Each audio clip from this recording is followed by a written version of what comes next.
Okay, calm down. You got rivers, man. You got rivers, man. Okay, calm down. Hello and welcome to the Katie Halper Show. Please make sure to like the stream by pressing the thumbs up, and also please make sure to subscribe to the show so you don't miss any streams, and you do that by clicking the subscribe button and then hitting the bell.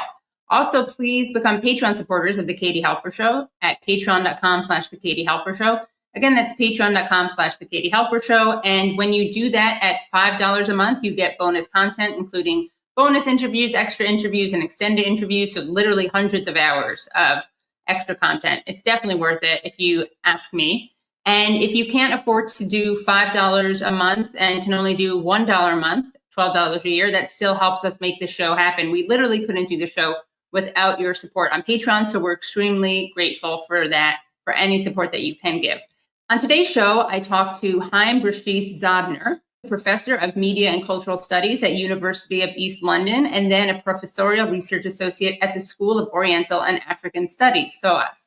He's a filmmaker, photographer, film studies scholar, and historian. His films include A State of Danger, a documentary on the first Palestinian Intifada. His books include An Army Like No Other, How the Israel Defense Force Made a Nation. Haim is the son of 2 Holocaust survivors and was raised in Israel. He is a member of Holocaust Survivors and Their Descendants Against the Genocide and a founding member of Jewish Network for Palestine. On November 4th, Haim was arrested over a speech he gave at a pro-Palestine demonstration outside the residence of Israeli Ambassador Tzipi Hotovely in North London. Now, you'll notice during the interview, Haim says that I sent a cinematographer to film him giving this speech. And what's really interesting is that's true. I did send a cinematographer. I sent someone to film his speech, but I had no idea he'd be arrested. I just wanted to get footage of him giving a speech at a protest outside of the ambassador's home. He also didn't know that he was going to get arrested because, as you'll see, he didn't say anything that was arrest-worthy. In fact, I pre-taped this interview with Haim to play now, because we are currently in Vancouver interviewing 2 more Holocaust survivors for their very inspiring and important documentary. So without any further ado, here's Haim Bresheeth Zabner. So how are you? I'm fine. Considering everything that I've been through the last 2 weeks, I'm very well. So what exactly happened? Well, there's not much to tell, really. I mean, this is not Gaza, you understand. Basically, they're arresting us one after the other. They're picking up the people who are leading, in especially Jewish people. More than half that were arrested are Jewish, all anti-Zionist. They're just picking us up one after the other and thinking that they're going to take us out that way. It's totally failed with every single one of us. So the form is they arrest you under the terror law, 2000. They do not provide any evidence. They allow you to bring a lawyer because that's what the law requires. And they bring people from the terror squad to investigate. The people from the terror squad, who are probably not involved in all this, just ask their questions. They have about 100 questions. And you answer them or not, it doesn't matter because they haven't got anything on us. I was arrested after a speech I gave at an open air meeting that you, I think, sent a cinematographer to months ago. Yeah, Yusuf, who knew that this would turn out? Now, I said what you can read in the papers. Israel is not winning any of the wars that it had itself started. And yet every time it is not winning a new war, it starts another one. And I quoted Yitzhak Brick, who is a very famous brigadier general. And he said exactly that. it's not Hamas that is falling apart, it's Israel that is falling apart.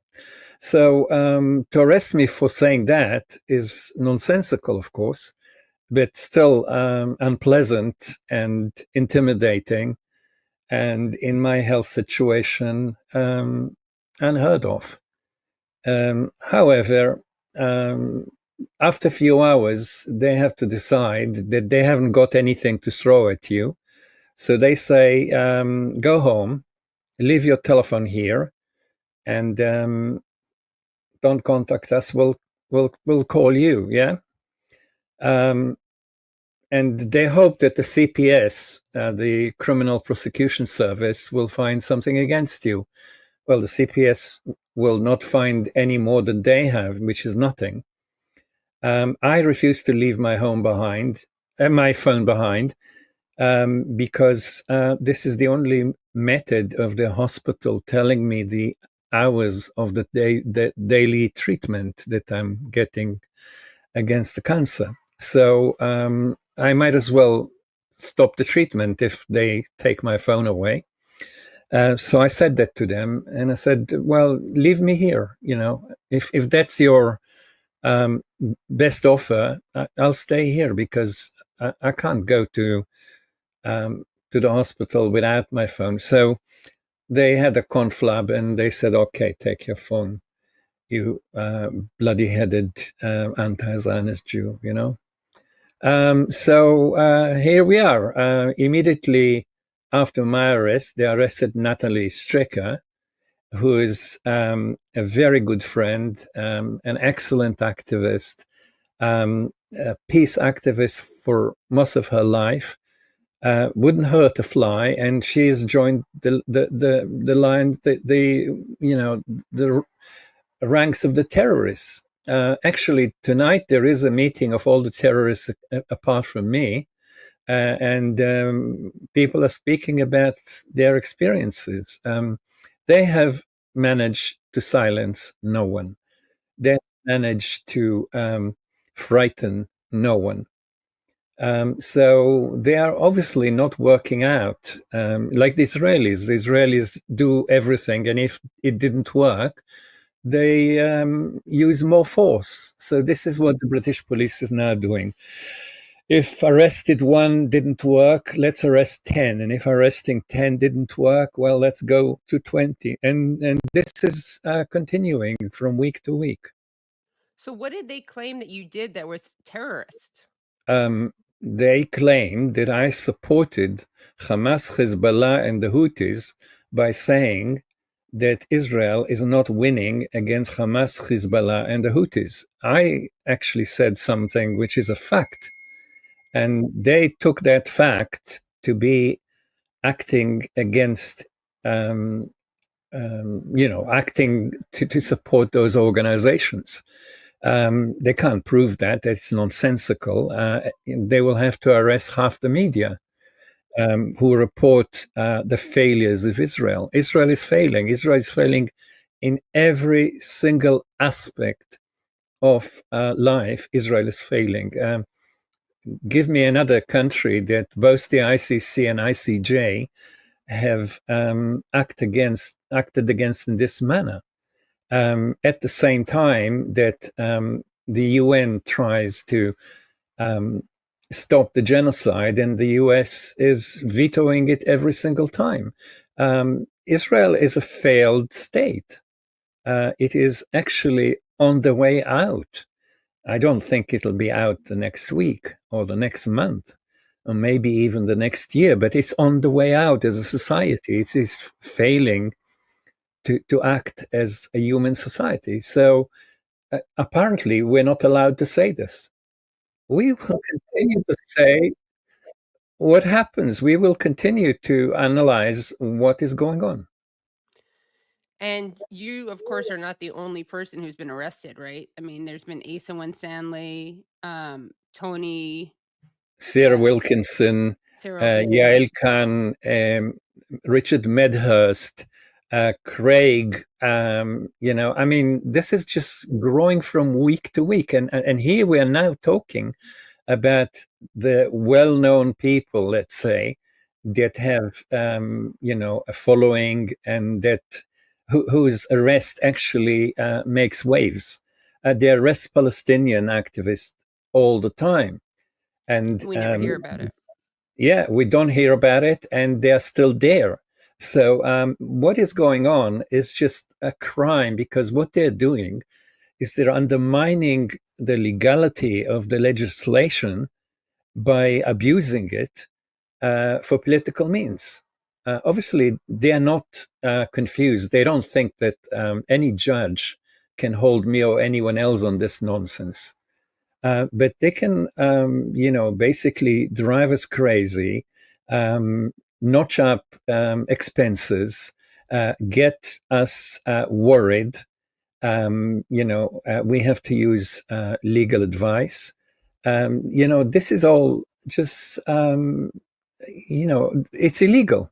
What they're doing is illegal. They're using the law illegally to undermine the legislation itself, because they don't care about either people in Gaza or people in Britain. They only care about supporting Zionism to the hilt. And Keir Starmer said not once and not twice that he is a confirmed and committed Zionist. So his apparently he looks at Zionism as his commanding officer, rather than the British people that voted for him, not in great numbers, by the way, but it's as if he was elected by the Israeli state. Can you talk to me about how this unfolded? I mean, I know that this must have been really scary because of the health issues that you have, but can you tell us about how you even learned you were going to be arrested, like the police officer approaching you? And well, actually, what happened is even more bizarre. I actually was probably the mildest speaker at that meeting. Basically, my arrest proves that I'm on a list. They just go through the list rather than through any evidence. After we all spoke, Sam explained to everyone at the meeting that the meeting was over. No one should move. We all go to the tube together. We don't talk to the police. We don't talk to the Zionists that were there. We just look after each other until we're on the tube and safe. People try to do that, but before we actually moved, 20 police arrived from nowhere, and with violence that I have never seen in London. This is kind of Israeli violence, and I learned from one of the policemen later on, when we grew almost friendly in the long hours I had to wait in a car park with them. I learned that they know Israel very well. Obviously, they were trained there, and part of the training, he didn't say that he had trained there, but what else was he doing there? He wasn't on the beach. Went to visit the Holocaust Museum, etc. So you can imagine that these people are getting both physical training, ideological training, brainwashing in Israel, and then they are sent to arrest people like us. So they moved in both men and women, obviously very well trained with violence, and arrested a boy of 16 or 17 whose name I still do not know. And this is a worrying aspect of all this, because people that we don't know, we can't even contact. Anyway, they hit him. It transpired later on that he had a broken leg before they attacked him. And he was shouting and trying to show to them that he's got a broken leg, but they kind of were more interested in breaking his other legs, it seems. And they brought him to the ground with enormous violence, which then they actually enacted against some old ladies. One of them, Yael Khan, my age, I think, was also thrown to the ground. And, they used their boots rather well. I mean, I say this with alarm because I haven't seen this kind of violence in Britain before. And it seems that since the coming to power of Sir Keir, the police have been given different instructions. The arrests started with him coming to power. So worse under Labour than under Tories? Yeah, not more. I mean, the Tories didn't arrest us. So, the police is the same police, of course. It just got new instructions, it seems. So this is worrying in itself. And I was trying to film what they are doing to people who are trying to actually run away. While I was doing this, somebody grabbed me from behind and said to me, "Come with us." And I looked back, and there were two police people, a man and a woman. And I said, "What are you doing? Why are you holding me?" And they said, "We are arresting you. You'll have to come back out of the demonstration." People were very worried about this and tried to stop them, not by force, of course. And one of the doctors that I know, Jonathan Flaxman, who is part of the organizing body, said to them, "Listen, this gentleman is 79 and he is a cancer patient and also has a very difficult heart condition. It's called AF. You probably don't know what it is, but I'm saying to you that what you're doing is very dangerous. So I think you should let him go."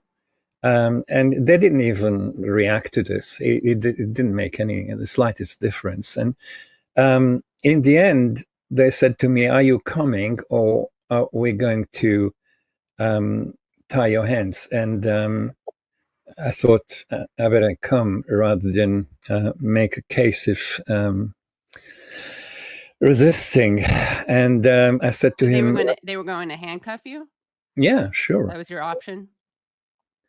Well, they normally handcuff people. And I said, "You don't need to handcuff me because I'm not going to run and I'm unable to run. So, I mean, just be reasonable." And I said, "What are you stopping me on? Why are you arresting me?" And he said, "You just spoke at the demo now, and there was hate speech." I said, "What? Hate speech?"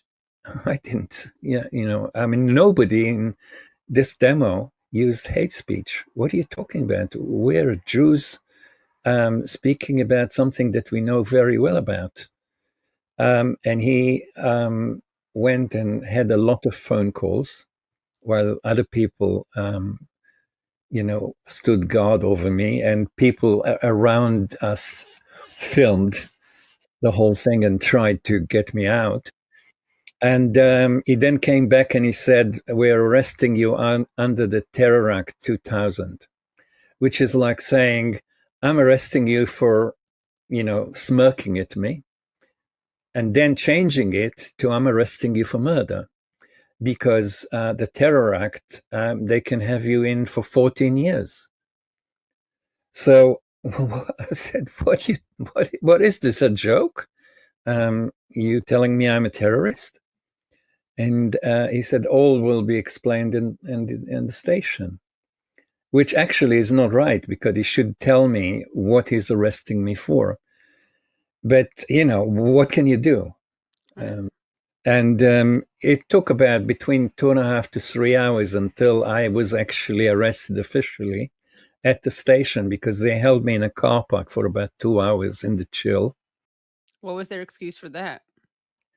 Well, because we were talking all the time, and these policemen were quite ashamed of their duty to arrest me. One of them said to me, "Look, there's lots of conversation going on with the command, and your arrest is coming from on high. These are the words he used. And we're trying to see if we can find what he called alternative solutions, which meant sending me home.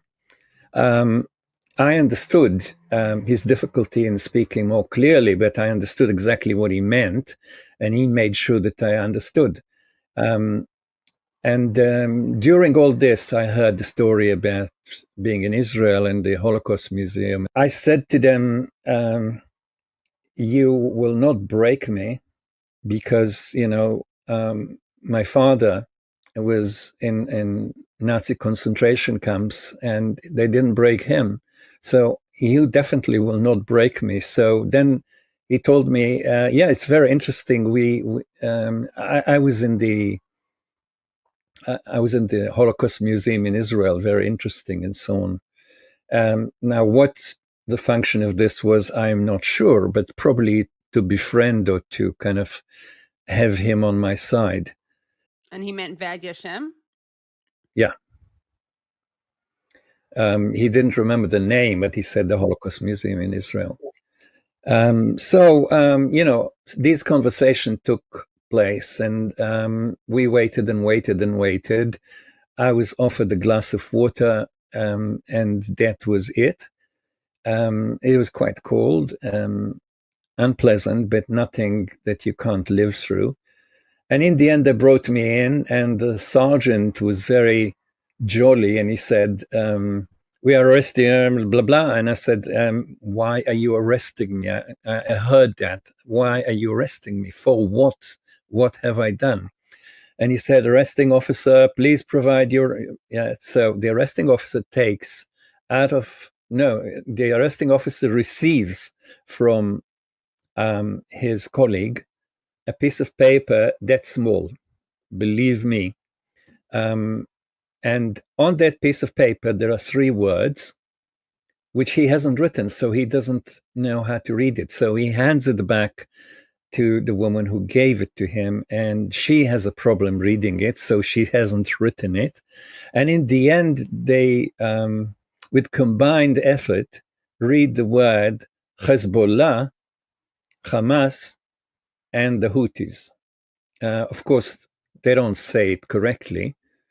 Houthis, I think it came out. Anyway, I said, yeah, I heard about those organizations. So I did mention them, yeah. Are you going to arrest people in the BBC and Channel 4 when they say Hamas, Hezbollah, and Houthis? And he said, it is against the terror legislation to support prescribed organizations. So I said, well, you prove to me that I supported those organizations, because I don't. Just prove that I said that. And he said, there will be an investigation. Okay, take him to the cell. And they bring me to a cell, which is, they open the door and I don't see anything because there's no light in the cell. This is, I don't know what time, about probably 7:30 in the evening, 8. And of course, there are no windows or anything. These are police cells. And I say, I can't see, I'm not walking in there. And the guy says to me, if I switch the light on, you can't switch it off. It'll be on the whole night. So I said, okay, well, I'm not going in there if there is no light. And then he switches the light on from outside, of course. And I see that there is a totally empty cell, of course. On the floor, there is something plastic to lie on. The cell is dirty. And in one corner, there is a toilet. There's no toilet paper and there's no tap whatsoever. So I said, well, how can I use the toilet without those luxuries of running water and a piece of soap and, He said, we'll find out, and closes the door.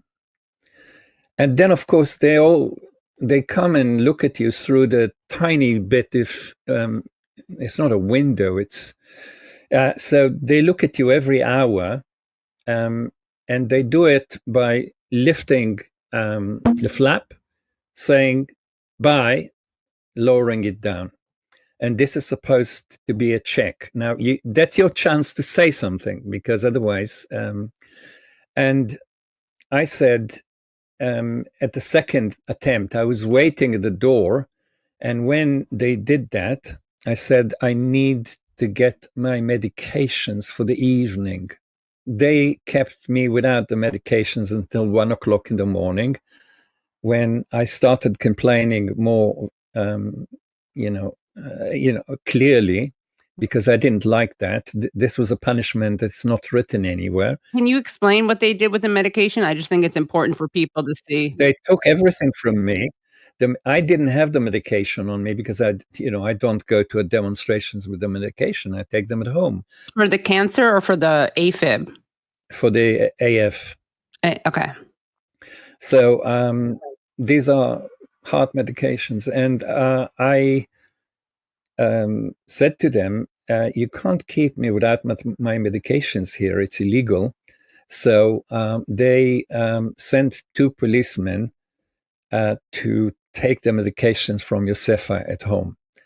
I insisted that I want to speak to Yosefa before the police comes there and tell her that I'm arrested, and they didn't allow me that one phone call for hours.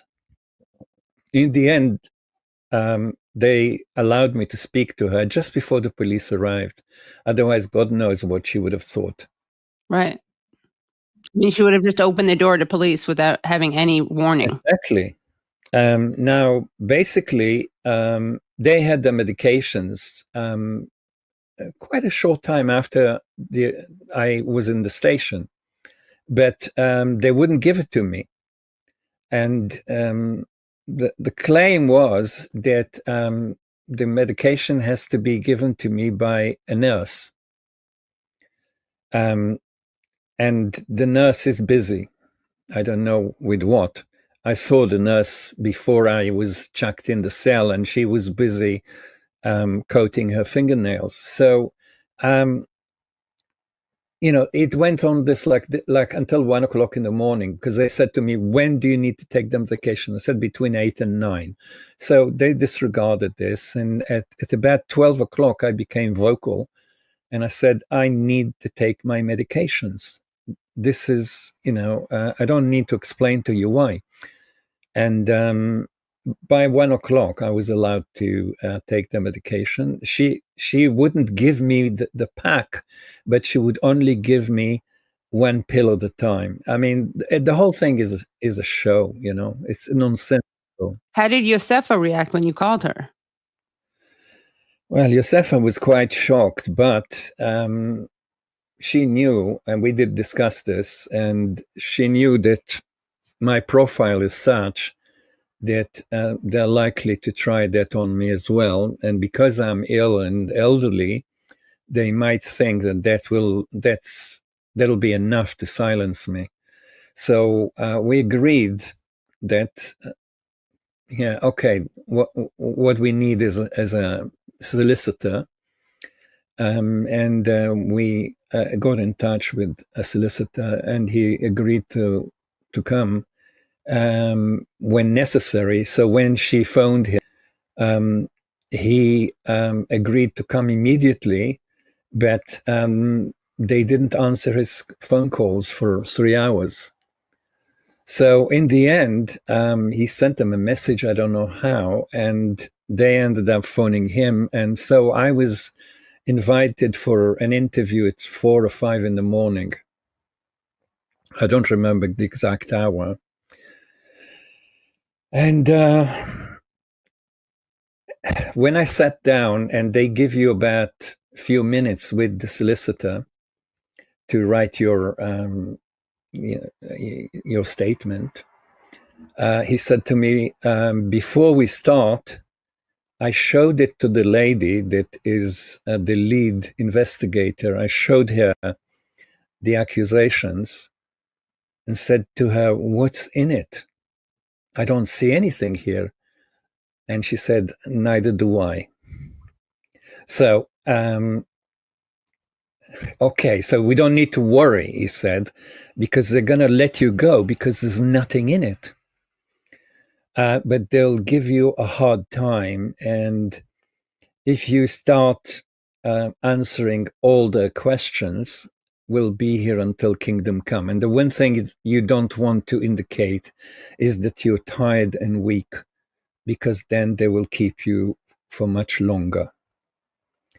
So I did what he advised and said no comment when there was really no reason to answer.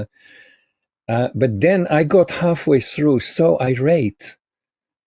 I said, the statement I read you, which is a page and a half with great detail about myself and my actions, and you can check that in anything that I have written, anything that I have said.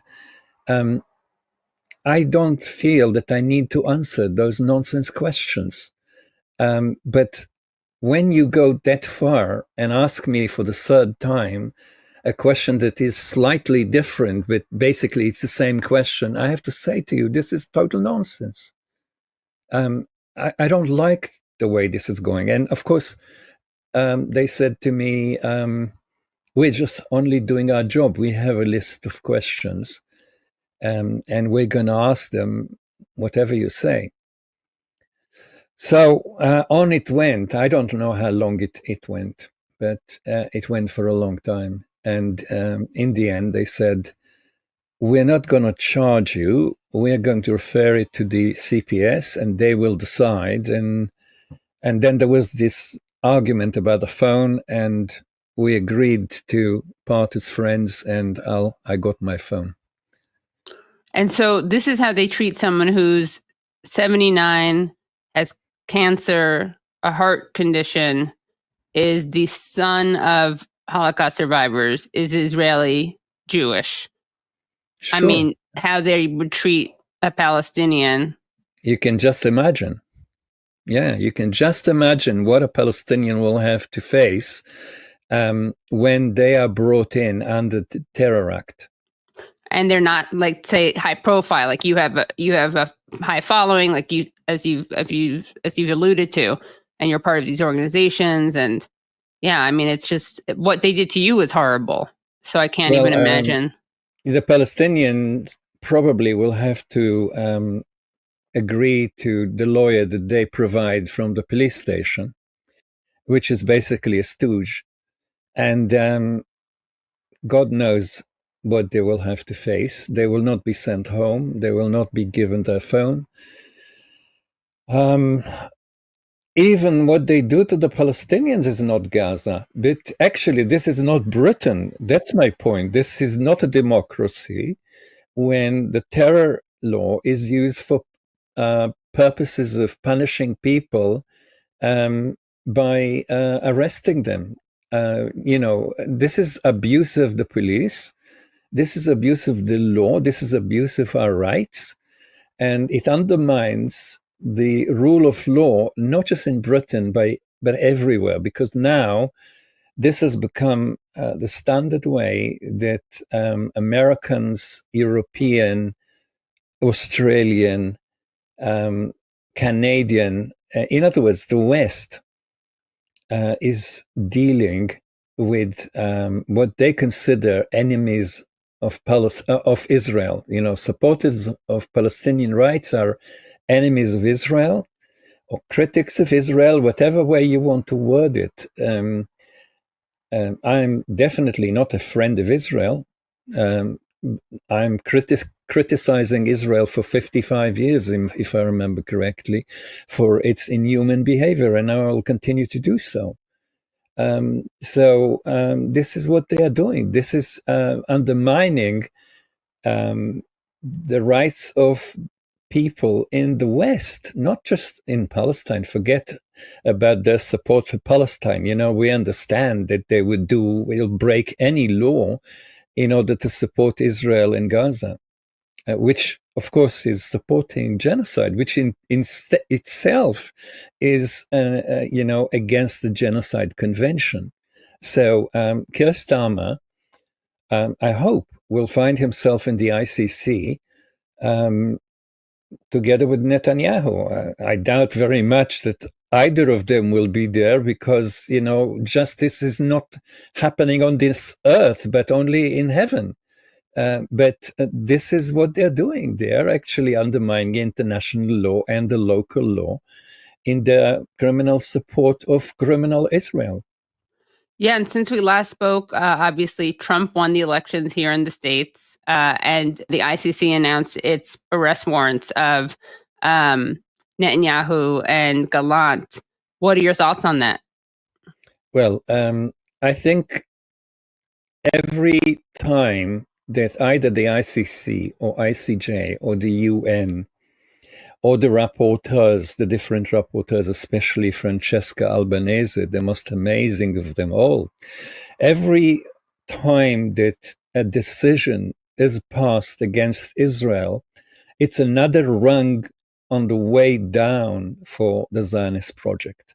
Now, they can actually say, we don't bloody care about the ICC. We're not members of the ICC. And, the Americans have got our back. So we just, show you two fingers. They can do all that. It will be difficult for a European country not to arrest Gallant or Netanyahu if they happen to pass. So even if they don't get out of the plane, if they touch down, and this was already checked in the case of Tzipi, I forget her name now, a woman that was the foreign minister in Israel that arrived in Britain and had to stay on the plane and refused to go down to speak to the police, and the plane had to take off immediately, almost without permission from the ground. So we know what will happen, and that will mean that in order to be safe, they are not going to go hardly anywhere apart from the United States. The United States, of course, doesn't care for the ICC either. They're not members of it.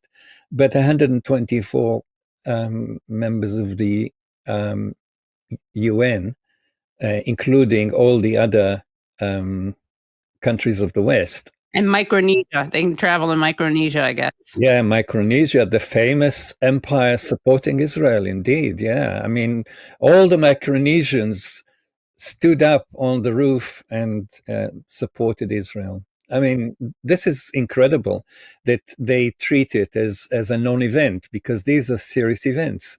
No country in history has been accused by both of those international highest courts of the land at the same time that they faced accusations of genocide in the UN and by all other international organizations. So what will happen on the face of it is nothing. For example, the BBC will continue to say that this is not genocide. Sir Keir, that famous jurist of human rights, who actually talked about a murder of few hundred people in ex-Yugoslavia as genocide, is now, together with his foreign minister, saying that the Genocide Convention speak about millions. There's no word about millions or any other number in the Genocide Convention. So this is a behavior that itself is beyond description, and just for those lies, he should be in court. But nothing will happen. The West is against the rest. This is now the agenda. The agenda is punishing the rest for supporting Palestine. What do you think your parents would think if they knew that their son was getting arrested for this? I don't know. I know what my grandparents would think. Both my grandparents, both my grandparents were on both sides. I mean, were very peaceful people. One of them was a rabbi. The other one was a shochet. They were very religious. Their religion would not allow them to support murder, let alone murder of tens and hundreds of thousands of people who are totally innocent. So I don't, my parents, as I told you, I think before, were in a sense broken by Zionism and its net of traps. I mean, basically, you become part of a system, and you support the system as a member of the tribe. I'm not a member of that tribe, and I don't support it. But my parents stayed there, and they did support it. So I want to. I mean, what my mother behaved like when she told us that this is not your home. So I hope that they would say this is terrible. But I mean, do you think that they would at least like object to your arrest, regardless of their thoughts Yeah, on I'm sure they Israel? would object to my arrest as a terrorist. I mean, Yeah. what is the joke and who is laughing? The ICC convened a panel of 6 experts in international law to analyze the evidence about whether it was reasonable. There were reasonable grounds to believe that the suspects had committed war crimes and crimes against humanity in Israel and Gaza. And one of the people on the panel was a 94-year-old named Theodore Meron, who is this renowned scholar of international humanitarian law and also himself a Holocaust survivor. That's true. But, the fact that many Holocaust survivors are against genocide would not surprise anyone. And it doesn't change the view of Genocide Joe or Blinken, or Netanyahu. None of them are listening to that. They are just listening to their own propaganda, and we're all anti-Semites. You and me and the dog and the cat are all anti-Semites. It would surprise people who don't know anything except for the American or British or Israeli, propaganda and Hasbara, right? Which claims that Israel is acting to protect Jews and to prevent another Holocaust, and that all Jews support Israel, because they perpetuate this anti-Semitism themselves. Let's talk about that protection of Jews. There is an enormous climb upwards of anti-Semitism. Now, a lot of it is nonsensical, because if anyone's, opposing Israel or being critical of Israel enough, is an anti-Semite, then you can understand the figures. But I don't think it's just that. I'm sure there is, at the base of it, a climb upwards of anti-Semitism. Now, normally, before Zionism, anti-Semites used to blame Jews as being a cabal that wishes to control the world with enormous powers that they did not actually have, and with influence that they didn't have most of the time. Now, of course, the situation now is such that Jews are not having only influence over every Western government, which they brag about day and night, and make sure that everyone knows that they have, from Netanyahu downwards, all have powers that no one has in Washington, in London, in Paris, in Berlin, in Toronto. Just look at it. Haven't they got those powers? They do. And, very, very rich billionaires of Jewish extraction are supporting people like Trump with hundreds of millions of dollars, and supporting, of course, the Hasbara organizations in the UK, in the US, and everywhere. So now, what was basically baseless accusations against Jews in the past is not looking so simple at the moment. But more than anything, most Jews find it very difficult to support Israel when they see the genocide on their screen. They are not waiting for the ICJ to tell them that this is genocide. A child could be shocked by this without knowing anything about the book of law, and understand that this is not right. Yeah, that this is the worst thing that can happen, and everyone should be against it. Every child would understand that. Apart from Joe genocide, everyone should understand that. So I think that what we're talking about is Israel contributing knowingly, willingly, to the spreading of genocidal anti-Semitism. Yeah, this is an anti-Semitism starting from a genocidal behavior in Gaza, in Lebanon, and elsewhere, probably. Right. And then they claim, as they're live streaming their crimes against humanity and live streaming their genocide, and also celebrating it, as we've seen with glee, and engaging in disgusting things. And we just found out that a doctor, Adnan al-Bursh, who we knew was killed in Israeli custody, we just found out he was basically raped to death. I mean, that's the latest story that comes from a witness. And they are doing all of this and claiming that it's in the name of Jews. So they're happy to create more anti-Semitism and hurt all of us, even if those who don't support them. They happy to create more anti-Semitism for another reason, which is important. All the anti-Semites, the real anti-Semites, I mean, in Europe and in the United States, are their best friends and the strongest supporters. So in a sense, they are actually serving a number of masters, very complicated group of masters, and or at least alliances. And what happens is that they always treated anti-Semitism as their recruiting sergeant. The worse life is for Jews in the diaspora, more of them will come to the land of milk and money. Now, I don't think that a lot are actually rushing to Israel right now.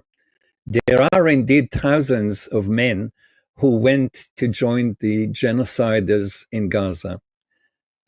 Nothing happened to them when they returned to the United States, the UK, France, and Germany.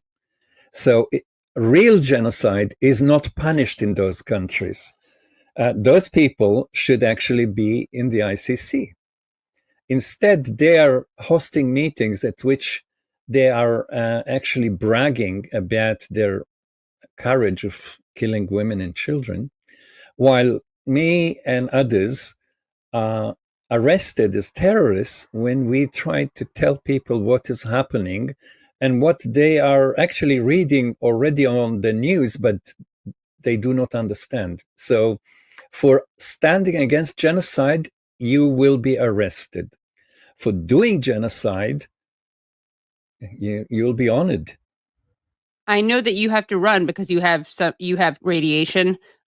Just wanted to ask you two final questions, if that's okay. I want to know how Yosefa is holding up, and also how you're holding up. I mean, I can only imagine your medical treatment is already not pleasant. Well, I would just say that it is far from helping, because from the date that I was arrested, my side effects have rocketed. And now they are at a level that the treatment itself is very difficult to continue. So, they're getting somewhere. They're making all of us, unhealthy, to say the least, because they are using methods which are terrible.